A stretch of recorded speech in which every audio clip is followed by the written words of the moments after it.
there, I'm Nathan Roach, the Marketing Director at Axelerant, and today I'm going to tell you a little bit about a very interesting engagement we had with another agency serving them to help them to grow, particularly in the nonprofit space within the United States. And if you've been following the news about nonprofits in the States under the topic of funding, you'll know that there's been a lot of federal funding cuts to many nonprofits across the country and internationally through USAID. So this agency came to us looking for growth services, ultimately helping them to solve this problem of pipeline constraint and to double down on their marketing efforts with additional strategic bandwidth, someone who could come in as a fractional CMO and to help them unlock a lot of potential in the beginning of 2025. And that man was me. They were panicked because their funding was cut. So what they were trying to do is to figure out, where do they put their budgets? Where do they prioritize? So if you create like a 2025 nonprofit peer report from their peers, because everyone wants to know what other people are doing, especially in a time of trouble, right? So it was like a really good magnet that got a lot of attention because of the necessity of the time. If you're losing funding and everyone's panicking, I remember in the beginning of the year, there was all this talk about a recession. What does this mean for the nonprofit industry during a recession? So it was very timely. The idea was very timely, and people ate it up. They were eager to engage. I will say, though, I was surprised that out of all of the thousands that had impressions, 160 participated. You would expect a higher engagement amount, right? But the ones that did engage are nonprofits that are household names. They're household names. They're ones that you would recognize. And there are other institutions which are very interesting and dynamic. So while we only had 160 and not 500, the ones that did participate were of a pretty high caliber. So that's great. Initially, I was brought in as a fractional CMO of this agency, and the mission was to unblock pipeline as soon as possible, help them with their growth strategies as the CMO on deck, and particularly dealing with this unique problem within nonprofits or the nonprofit sector in the US. And one of the challenges initially that we noticed because of the funding cuts, there was a lot of press and media attention, there was a lot of paranoia, and what this ultimately did was focus nonprofits inward. Their ICP, their target audience, was in-housing, and we could see this panic across the ecosystem echoed in different publications, and we could see it when it came to their pipeline.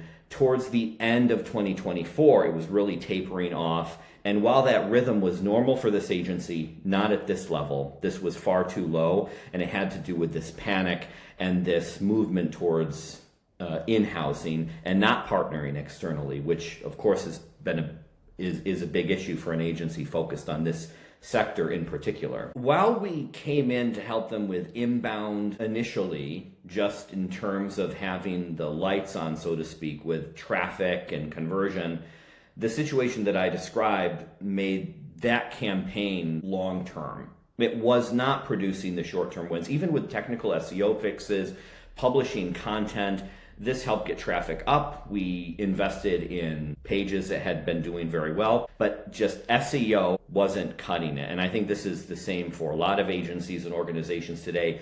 Inbound just isn't enough. And when it comes to short-term wins that are necessary, it's not the path to victory. So what we decided to do was pivot our strategy and to focus on direct engagement of their ICP.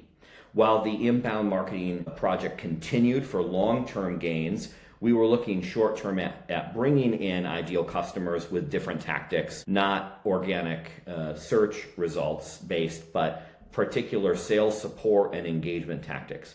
So what we decided was to take a step back and to strategically analyze what the market at this point really needed. Leaders at nonprofits, those directors of development at nonprofits, those responsible for fundraising, they're all in a terrible panic. And there's just this sense of malaise, depression across the sector. What do they need? They need data in order to make informed decisions with their budgets, which for many of them, had just gotten exponentially smaller. They needed to be able to engage with their peers, look at industry data, look at what others were doing in the space in order to conserve cash or to triple down on things that work. But priority management, big question mark. What do they do? To whom do they go? We could help them to solve this problem by providing them qualitative insights. So we decided to target hundreds of ICP nonprofits, this agency's ideal customer, and to ask them certain questions in a survey that we ran through Typeform, beautifully designed, short, simple, and with strategic questions to tease out the answers. We decided this approach was smart because we were able to engage directly our ideal customers with something of value. So if you look at it this way, we had this content gap. We were trying to figure out how to serve this particular target market. So by thinking about their needs, we developed an idea that we then brought to life in the form of a survey. Let's survey nonprofit agency, nonprofit peers, so that we're able to create a report of qualitative insights to then give back to these nonprofit leaders. By doing that, you're engaging hundreds and hundreds of nonprofits. So you're helping sales in the sense that you're directly engaging and you're putting names and faces to what were previously just LinkedIn avatars. In a certain sense, you're getting to know them by engaging with them directly. You're moving from unknown to known on a personal level because these reach outs, these asks to engage with the survey are sent through the agency's channels. So it's an awareness campaign, a direct engagement campaign. It helped us to generate over 160 respondents. And we also used our strategic network very carefully. We're partnered with HubSpot. We have near-peer organizations in this ecosystem that signed on to distributing this survey for us. So we were able to find other channels to maximize engagement. Ultimately, the survey link was sent to thousands of nonprofits.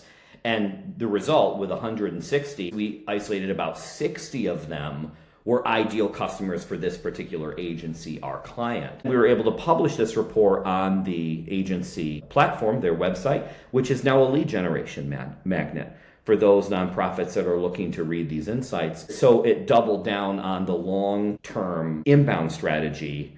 So we were able to get a short-term win while also turning it into a long-term investment. It was a really, really fascinating campaign. It was a lot of fun. There were all sorts of challenges. You're holding your breath. How many people are actually going to participate in this? Is this engagement tactic going to work? Open rates have been so bad lately, maybe this is just going to get ignored. So there's a lot of tension, and of course, there aren't these direct conversions you ultimately hope for within 30 days, although there were a handful that moved into conversations, and one in particular, a deal was generated and is being contemplated now for a very large association. So but ultimately, we were able to get a short-term win, so to speak, for sales, but I think the long-term value is really where this engagement tactic lies. Inbound engagement follow-ups, over 60 ICPs directly giving us answers. It couldn't have been better. One of the things we did was to send emails directly to all ICP engagers. And anyone who filled out the survey, any respondent, we sent them an email and we detailed out specifically how they answered and how their peers compared to that answer. So we were able to hyper-personalize this email using an AI layer, custom GPT, extracting the data from the survey and then presenting it in a personalized way in this email so that we were able to go to those that we were most interested in from a relationship building standpoint to say, here's how you answered, don't worry, you're not alone, here's how this compares to your peers.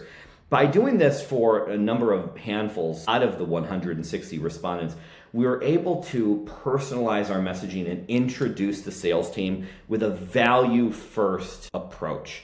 We were able to engage our audience with something they cared about, something qualitative. And in these emails is how these sales calls got booked, and ultimately for this association, which is now in their sales pipeline, which we hope closes very soon. That's how we were able to accomplish that. So it was actually this process of sending out the survey through our network and through our strategic partner network, filtering out the 160 down to about 50 or 60 ideal customers, creating personalized follow-ups for those based on the data they provided, and then, of course, providing the report to all those who participated, and then gating it on the website for an inbound asset. That's how you take 1 + 1 and how you make it equal 3. So it was a really exciting campaign. This tactic, I think, can help to fill the content gap for a lot of organizations where they have all these pressures. We have to be subject matter experts. We have to be thought leaders. Right? There's like endless waterfall of posts on LinkedIn from thought leaders. We have to, put something out there and show our erudition and our professional prowess and how great we are. And then they look internally, they think there's nothing there.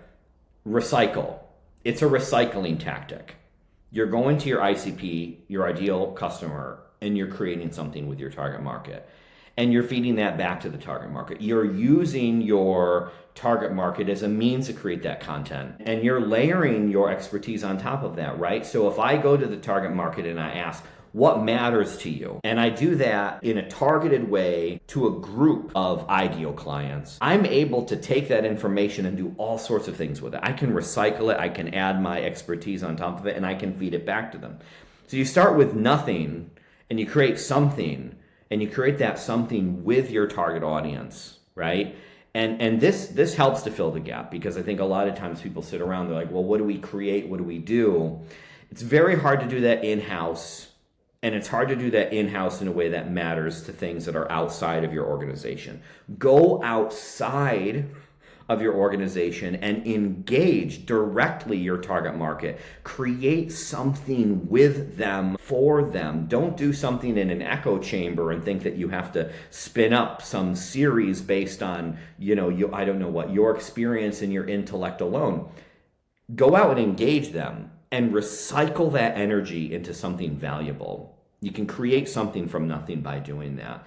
And you're doing it directly. What a better way to do it than directly with your ideal customers, right? So you're creating something relevant with them, right? You're giving it for them in terms of value, and you're speaking and interlocking with them. So you're able to meet other people, put names and faces to previous avatars on social, and this helps all around. It helps marketing, and it certainly helps sales. I don't think it's that difficult if you focus on your target marketplace and you develop an authentic way to engage them that's focused on their needs, and you have a good network. Tactics like these are quite easy. I think the thought behind it obviously is what's needed, but if we stop thinking of marketing and sales in our sector as marketing and sales, and we start thinking of it more like value contribution, it's a completely different approach.